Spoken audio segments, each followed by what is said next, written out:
औज़ुबिल्लाहिमिनश्शैतानिर्रजीम बिस्मिल्लाहिर्रहमानिर्रहीम। Pacific group of colleges में आपको खुशामदीद कहते हैं। मैं हूं आपका फिजिक्स टीचर। डियर स्टूडेंट्स, जैसा कि आप जानते हैं, हम physics first year chapter number 2 vectors and equilibrium का लेक्चर नंबर 7 आज डिस्कस करेंगे। और हम इस लेक्चर में चैप्टर का जो दूसरा पोर्शन है इक्विलिब्रियम, आज हम इंशाअल्लाह उसको अच्छे से अंडरस्टैंड करेंगे। अहम है और आसान है, डेफिनेशन टाइप है। इंशाअल्लाह आई होप कि आप अच्छे से लेक्चर को सुनेंगे और अपने कॉन्सेप्ट्स क्लियर करेंगे। अब इक्विलिब्रियम क्या होता है?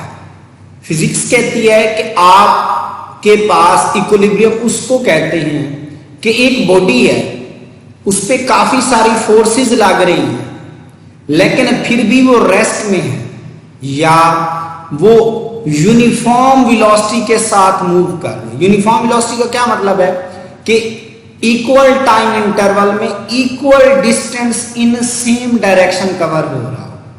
इक्वल डिस्टेंस यानी एक 5 सेकंड में 5 मीटर तय किए फॉरवर्ड, फिर अगले 5 सेकंड में 5 मीटर तय किए फॉरवर्ड, फिर अगले 5 सेकंड में 5 मीटर तय किए फॉरवर्ड। डायरेक्शन भी सेम है, टाइम भी सेम है और डिस्प्लेसमेंट भी सेम है। तो इसको आप क्या कहते हो कि यूनिफॉर्म वेलोसिटी के साथ बॉडी मूव कर रही है, यानी कि उस पर फोर्सेस भी लग रही हैं।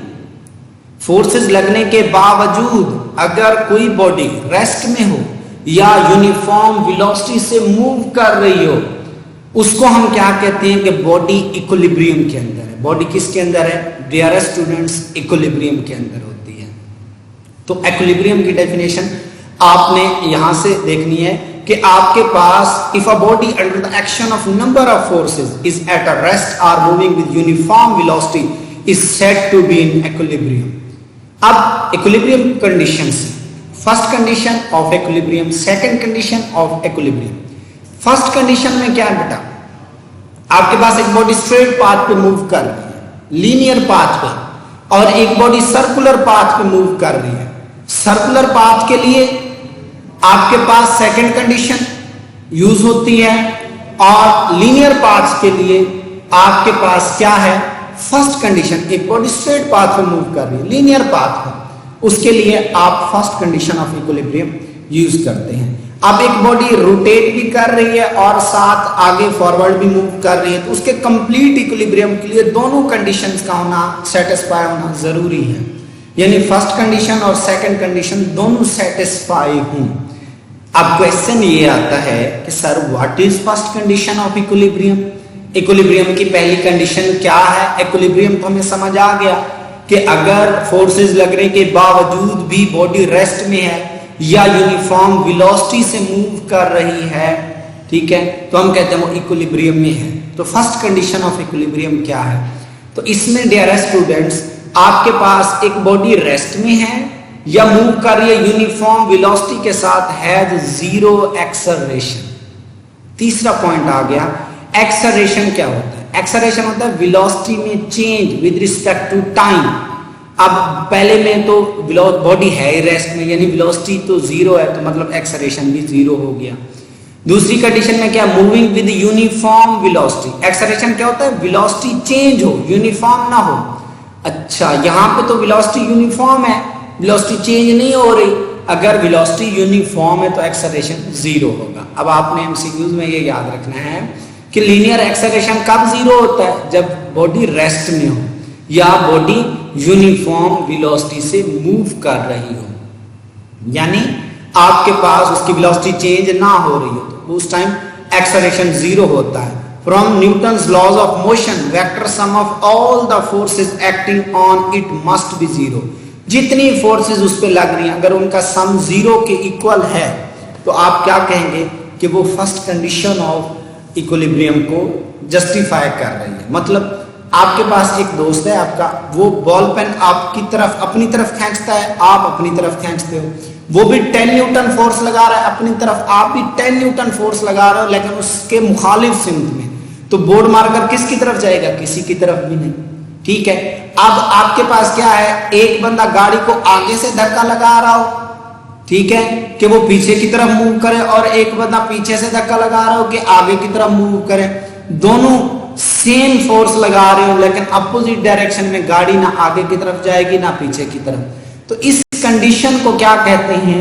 Condition, first condition of equilibrium. अब उसी गाड़ी को अगर चार लोग धक्का लगा रहे हैं, दो साइड से लगा रहे हैं, दो आपके पास, एक लेफ्ट साइड से लगा रहा है राइट की तरफ और राइट वाला लगा रहा है लेफ्ट की तरफ, बैक वाला लगा रहा है फॉरवर्ड की तरफ और फॉरवर्ड वाला लगा रहा है बैकवर्ड की तरफ। आप देख सकते हैं सबकी अगर फोर्सेस मैग्नीट्यूड में सेम है, मैग्नीट्यूड का मतलब 10 न्यूटन यानी नंबर और यूनिट, मैग्नीट्यूड में सेम है, तो डियर स्टूडेंट्स याद रखिएगा आपके पास क्या होगा, वो उनका रिजल्टेंट नेट फोर्स कितना आएगी, यानी सारी फोर्सेस को ऐड करने के बाद नेट फोर्स 0 आएगी। आई होप कि ये पॉइंट क्लियर हुआ होगा। मैं इसके एक्सप्लेनेशन पे थोड़ा सा आपको इस स्लाइड में मजीद अच्छे से चीजें क्लियर होंगी जी। अब आप ये देखेंगे, this is known as first condition of equilibrium. अगर मैथमेटिक सिग्मा एफ, सिग्मा आपके पास ग्रीक वर्ड है, ठीक है, नोटेशन है, sum of all the forces, यानी आपके पास एन फोर्सेस हैं, एक नहीं, दो नहीं, तीन नहीं, एन फोर्सेस लग रही हैं। एन फोर्सेस लगने के बाद भी जितनी फोर्सेस, उन सब फोर्सेस का सम करो, कोई पॉजिटिव है, कोई ऊपर की तरफ, कोई नीचे की तरफ, कोई साइड से, कोई राइट से, कोई लेफ्ट से, उन सब फोर्सेस का सम अगर इकट्ठा करने पे 0 आ जाए तो आप क्या कहेंगे कि ये आपके पास इक्विलिब्रियम में है। और ये इक्विलिब्रियम की कौन सी कंडीशन को जस्टिफाई कर रहा है? फर्स्ट कंडीशन ऑफ इक्विलिब्रियम को। ठीक हो गया बेटा?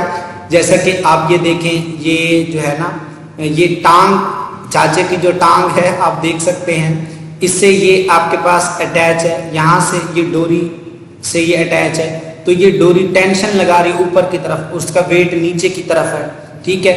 तो आपके पास इक्वल बट अपोजिट फोर्सेस हैं, तो ये टांग यहीं पे क्या है आपके पास स्टैटिक फॉर्म में रुकी हुई है, यानी इक्विलिब्रियम के अंदर है। तो ये भी इसी की एक्सप्लेनेशन में आती है। अब आगे उसने मजीद थोड़ा सा उनको जस्टिफाई किया है कि जो फोर्स है वो वेक्टर क्वांटिटी है। हर वेक्टर क्वांटिटी के दो कंपोनेंट हैं, तो फोर्स का एक एक्स कंपोनेंट होता है और एक वाई कंपोनेंट है। तो कंपल्सरी है फोर्सेस का एक्स कंपोनेंट भी 0 हो और वाई कंपोनेंट भी 0 हो। अंडरस्टूड है, जब फोर्स 0 है तो साफ ज़रा उसके कंपोनेंट्स भी 0 होंगे, ठीक है। उसने लेकिन मजीद ऑनवर्ड नीचे एक्सप्लेनेशन दी है। In case of coplanar forces, coplanar forces कौन सी होती हैं? जो एक ही प्लेन पे फोर्सेस लग रही हैं, ठीक है, एक ही प्लेन पे लगने वाले फोर्सेस। जिस तरह गाड़ी थी, गाड़ी पे 4 लोग फोर्स लगा रहे थे तो वो कोप्लेनर फोर्सेस थी, एक ही उसके ऊपर लगा रहे थे। अब ये नहीं है कोप्लेनर, दो लोग एक गाड़ी पे लगा रहे हैं, 2 लोग दूसरी गाड़ी पे, तो ये आपके पास अलग प्लेन्स हो जाएंगे। तो डियर स्टूडेंट्स, ये हमें क्लियर हुआ कि आपके पास कोप्लेनर फोर्सेस हैं। This condition is expressed usually in term of x and y component of the forces. We have studied the x component of the resultant force equal to the sum of x directed और x component of all the forces acting on a body. तो ये simple है कि x जो आपके पास component है उनका सम भी 0 है, सेम ऐसे जो फोर्स के y कंपोनेंट्स हैं उनका सम भी अगर 0 हो तो आपके पास बॉडी क्या आएगी? Complete first condition of equilibrium को जस्टिफाई कर रही होगी, तो इक्विलिब्रियम में होगी। एट द एंड ये एमसीक्यूज के लिए कुछ पॉइंट्स दिए हुए हैं, ये आपने याद रखने हैं। तो it may be noted that if the right wide forces are taken as a positive, right wide जो फोर्सेस हैं वो पॉजिटिव, लेफ्ट वाली नेगेटिव कंसीडर की जाती हैं, अपवर्ड पॉजिटिव की जाती हैं, डाउनवर्ड नेगेटिव की जाती हैं। तो जब भी आपके पास फोर्स है जी अपवर्ड, तो आप समझ जाएंगे पॉजिटिव है फोर्स के 10 न्यूटन अपवर्ड है, तो आप लिखेंगे पॉजिटिव 10 न्यूटन। अगर वो कहे 10 न्यूटन डाउनवर्ड है तो आप कहेंगे -10 न्यूटन। अगर वो कहे कि 10 न्यूटन लेफ्ट साइड पे है फोर्स, तो लेफ्ट के लिए आप नेगेटिव यूज कर लेंगे, फॉरवर्ड है तो उसके लिए आप पॉजिटिव यूज कर लेंगे। तो ये नोटेशंस और सैंपल्स आपको पता हों। इसी तरह डियर स्टूडेंट्स, हम बात करेंगे सेकंड कंडीशन ऑफ इक्विलिब्रियम की। सेकंड कंडीशन ये आपके पास किन बॉडीज के लिए होती है? जो बॉडीज क्या कर रही हूं आपके पास सर्कुलर पाथ के हवाले से, मतलब रोटेट कर रही है, जो आपके पास बॉडीज क्या कर रही हो, रोटेट कर रही हो। रोटेशन दो तरह की होती है, क्लॉकवाइज और एंटी क्लॉकवाइज। यानी एक बंदा दरवाजा खोल रहा है और एक बंदा दरवाजा बंद कर रहा है। दरवाजा खोलने के लिए अलग डायरेक्शन में फोर्स लगानी पड़ेगी, दरवाजा बंद करने के लिए अलग डायरेक्शन में। ठीक है, दरवाजे का खुलना और बंद होना क्या है, टॉर्क होता है। आप अच्छे से जानते हैं, मैंने प्रीवियस लेक्चर में आपको बताया है कि दरवाजे का खुलना और बंद होना क्या है, टॉर्क है। यानी एक बंदा टॉर्क जो खोल रहा है वो एंटी क्लॉकवाइज लगा रहा है, मतलब पॉजिटिव टॉर्क है उसका। जो बंद कर रहा है वो क्लॉकवाइज है। क्लॉकवाइज में टॉर्क क्या होता है, नेगेटिव होता है। तो पॉइंट ये है, जो सेकंड कंडीशन में आप बॉडी जब क्या कर रही हो, रोटेट कर रही हो अबाउट अ पिवट पॉइंट, यानी टॉर्क की आप बात करेंगे, रोटेटरी मोशन के हवाले से आप बात करेंगे। तो यहाँ पे सेम मैसेज यही है कि sum of all the torques is equal to zero. जिस तरह मैंने आपको डोर की एग्जांपल दी है, एक बंदा जो है नल या टूटी को खोलना चाह रहा है और एक बंद करना चाह रहा है, दोनों की torque equal but opposite in direction है, तो टूटी इक्विलिब्रियम में रहेगी, वो ना खुलेगी ना बंद होगी। ठीक है, तो सेम एज इट इज, ऐसे जिस तरह मैंने आपको डोर की एग्जांपल दी है। ठीक हो गया बेटा, तो हम इसको थोड़ा रीड कर लेते हैं, समझ लेते हैं कि आपके पास क्या है। वो कहता है कि आपने let two equal and opposite forces act on a rigid body as shown in a figure, जैसे कि यहाँ पे although the first condition of equilibrium is satisfy. यहाँ पे एक इधर फोर्स है, एक इधर है, फर्स्ट कंडीशन तो सेटिस्फाई होगी। अब ये रोटेट भी करेगी, तो सेकंड कंडीशन क्या है, yet it may rotate having clockwise turning effect, यानी रोटेट करेगी। तो अगर आपके पास एक का रोटेशन, एक फोर्स की वजह से रोटेशन क्लॉकवाइज है, तो दूसरी फोर्स की वजह से रोटेशन एंटी क्लॉकवाइज होगा। रीजन क्या है, दोनों फोर्सेस अपोजिट इन डायरेक्शन में। As discuss earlier, for angular acceleration to be zero. अब याद रखिएगा यहाँ पे क्या है कि बॉडी की एंगुलर वेलोसिटी, जब बॉडी बेटा टर्न कर रही हो, रोटेट कर रही हो, तो उसकी जो वेलोसिटी होती है ना, उसको लीनियर वेलोसिटी नहीं कहते, उसको कहते हैं एंगुलर वेलोसिटी। जो उसकी एंगुलर वेलोसिटी होगी वो क्या होगी, यूनिफॉर्म एंगुलर वेलोसिटी।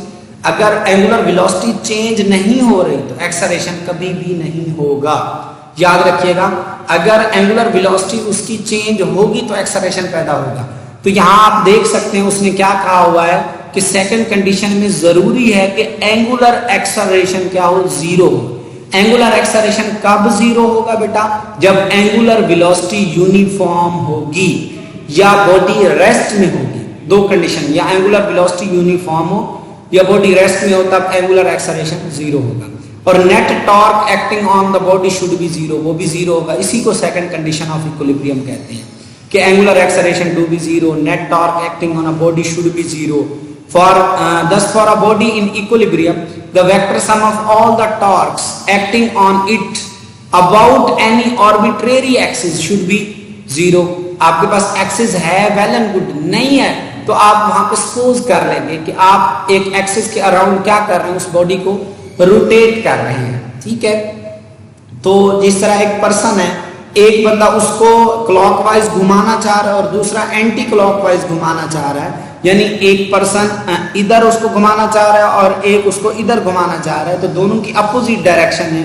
तो उससे आपके पास क्या होगा, वो पर्सन अपनी पोजीशन पे वैसे का वैसे रहेगा। ठीक है, तो मतलब अब उस पर्सन का तो कोई एक्सिस नहीं है ना, आप सपोज करेंगे कि आर्बिट्रेरी एक्सिस के आपके पास उसका एक्सिस है इन सेंटर, आप उस हवाले से उसको रोटेट कर रहे हैं।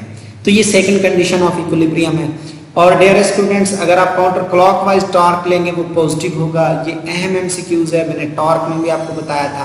क्लॉकवाइज टॉर्क हमेशा नेगेटिव होता है और axis is chosen for calculating the torque, क्योंकि अगर आपने टॉर्क कैलकुलेट करना है, टॉर्क के लिए एक्सिस का होना जरूरी है, पिवट पॉइंट का होना जरूरी है, वहां से आप मूवमेंट आर्म कैलकुलेट करते हो। तो आप एक्सिस चूज करना क्यों जरूरी है, ये एमसीक्यूज भी आ सकता है टॉर्क को कैलकुलेट करने के लिए। The position of axis is quite arbitrary, axis can be chosen anywhere which is convenient in applying the torque equation. आप अपनी मर्जी से एक्सिस कहीं भी चूज कर सकते हैं जिससे आपको टॉर्क इजीली कैलकुलेट हो जाए और टॉर्क की इक्वेशन इजीली कैलकुलेट हो जाए। हम इंशाल्लाह जब इसकी law of conservation of momentum को देखेंगे और इसके हवाले से डिफरेंट और लॉज हैं, और इसके न्यूमेरिकल्स हैं, तो वहाँ इंशाल्लाह मैं आपको ये टॉर्क के हम डिफरेंट जो एक्सेस हैं वो चूज करेंगे और अपनी मर्जी से करेंगे और उससे टॉर्क इक्वेशंस बनाएंगे और उससे हम क्या कैलकुलेट करेंगे, टॉर्क कैलकुलेट क्या करेंगे कि उसका टॉर्क क्या है, फोर्स क्या है, मूवमेंट और डिफरेंट चीजें वहां पे कैलकुलेट करने के लिए दी जाती हैं। A most helpful point of rotating is one through which line of action of several forces pass. तो आपके पास हमेशा वही पॉइंट लिया जाता है एक्सिस का, वही पॉइंट चूज किया जाता है जिस पॉइंट में से ज्यादा जो फोर्सेस हैं, जो उनका लाइन ऑफ एक्शन ना फोर्सेस है, वो उस पॉइंट में से पास हो, ताकि वो फोर्सेस का वो जब एक फोर्स लाइन ऑफ एक्शन वहां से पास हो रहा होता है पिवट पॉइंट से या एक्सिस ऑफ रोटेशन से, तो वो जीरो हो जाती है, तो टॉर्क वहां जीरो हो जाता है, उसको कैलकुलेट करना आसान हो जाता है। तो ये उसने थोड़ा सा ये पॉइंट कि आपने एक्सिस का पॉइंट वहां चूज करना है जहां से आपके पास जो फोर्सेस हैं उनका लाइन ऑफ एक्शन वहां से पास हो रहा हो, ताकि आपके पास क्या हो, टॉर्क जीरो हो जाए और आपकी कैलकुलेशन आसान हो जाए। तो डियर स्टूडेंट्स, ये आपके पास सेकंड कंडीशन ऑफ इक्विलिब्रियम थी। सिंपल सी दो चार डेफिनेशंस हैं, इनको भी देख लेते हैं। वही चीजें हैं जो दोबारा बताई गई हैं। No impossible position to state the complete requirement for body in equilibrium which are complete जो इक्विलिब्रियम है उसके लिए सिग्मा एफ भी जीरो हो और सिग्मा टा भी जीरो, दोनों कंडीशन जस्टिफाई हो। सिग्मा एफ में एक्स एक्सिस आ जाता है, वाई एक्सिस ये भी जीरो होने चाहिए। उसने फिर डेफिनेशन दिया rotational equilibrium. First condition is satisfied, there is a no linear acceleration. First condition में क्या होता है, फोर्सेस होती है। फोर्सेस किसको एक्सप्लेन करते हैं, लीनियर एक्सेलरेशन को। अगर फर्स्ट कंडीशन सेटिस्फाई है मतलब लीनियर एक्सेलरेशन जीरो है। अगर आपके पास body will be in translational equilibrium, आपसे पूछा जा सकता है व्हाट इज ट्रांसलेशनल इक्विलिब्रियम, तो आप कहेंगे when first condition is satisfied there is no linear acceleration the body will be in a translational equilibrium. आपसे पूछा जाता है व्हाट इज रोटेशनल इक्विलिब्रियम, आप कहेंगे जब सेकंड कंडीशन सेटिस्फाई हो, यानी कि जब sum of all the torques is equal to zero हो, उस टाइम क्या होता है, नो एंगुलर एक्सेलरेशन, एंगुलर जो वेलोसिटी है वो यूनिफॉर्म होती है, तो उस टाइम जो इक्विलिब्रियम होता है वो रोटेशनल होता है। तो आपके पास बोथ केसेस में कंप्लीट इक्विलिब्रियम के लिए बोथ जो कंडीशंस हैं उनका सेटिस्फाई होना बहुत जरूरी है। उसके बाद डायनामिक इक्विलिब्रियम क्या होता है, डायनामिक इक्विलिब्रियम और स्टैटिक इक्विलिब्रियम, इसका डिफरेंस भी समटाइम आपसे पूछा जाता है। अगर बॉडी रेस्ट में है तो उसको स्टैटिक इक्विलिब्रियम कहा जाता है। अगर बॉडी मूव कर रही है किसके साथ, यूनिफॉर्म वेलोसिटी के साथ, तो तब उसके इक्विलिब्रियम को कहा जाता है डायनामिक इक्विलिब्रियम। तो ये भी डेफिनेशंस आती हैं, what is static and dynamic equilibrium, what is translational and rotational equilibrium, ये शॉर्ट क्वेश्चन में डेफिनेशंस आ जाती हैं। डन हो गया बेटा। उसके बाद हम ये लास्ट पैराग्राफ में दो चार पॉइंट सिंपल से दिए हुए हैं, ये भी डिस्कस कर लेते हैं। We will restrict the application of above mentioned condition of equilibrium to situation in which all forces lie in a common plane। ठीक है, उनको कोप्लेनर फोर्सेस कहते हैं। कोप्लेनर फोर्सेस जो एक ही प्लेन पे लग रही हैं, जैसे मैंने आपको बताया है कि एक बंदा दरवाजा खोल रहा है, दूसरा दरवाजा बंद कर रहा है, तो एक ही दरवाजा है, वो एक ही प्लेन है जिसपे वो फोर्सेस लगा रहे हैं या टॉर्क्स लगा रहे हैं। ठीक हो गया, तो वो ये कहता है इसी तरह की फोर्सेस कोप्लेनर फोर्सेस कहलाते हैं। We will also assume that these forces lie in X Y plane, यानी एक ही प्लेन में एक्स वाई प्लेन में वो लाई कर रहे हैं। If there are more than one objects in equilibrium in a given problem, अगर एक प्रॉब्लम है जो हम न्यूमेरिकल सॉल्व करेंगे, अगर उसमें एक से ज्यादा ऑब्जेक्ट इक्विलिब्रियम में है, तो हम एक ऑब्जेक्ट को एक टाइम में सिलेक्ट करेंगे और उसी पे इक्विलिब्रियम की कंडीशंस अप्लाई करेंगे। तो ये नहीं हो सकता एक टाइम में सब पे इक्विलिब्रियम की कंडीशंस अप्लाई करें। एक टाइम में एक को सॉल्व करेंगे कि ये बॉडी फर्ज करो इक्विलिब्रियम में, दूसरी इक्विलिब्रियम में, तीसरी, चार बॉडीज है, तीन इक्विलिब्रियम में, तो हर एक के ऊपर अलग से इक्विलिब्रियम की कंडीशंस लगाएंगे ताकि हमें कैलकुलेशन में आसानी हो। आज का लेक्चर बड़ा सिंपल सा लेक्चर था बेटा, डेफिनेशंस टाइप ही है, कोई इतना मुश्किल नहीं है। आई होप के पॉइंट्स क्लियर हुए होंगे।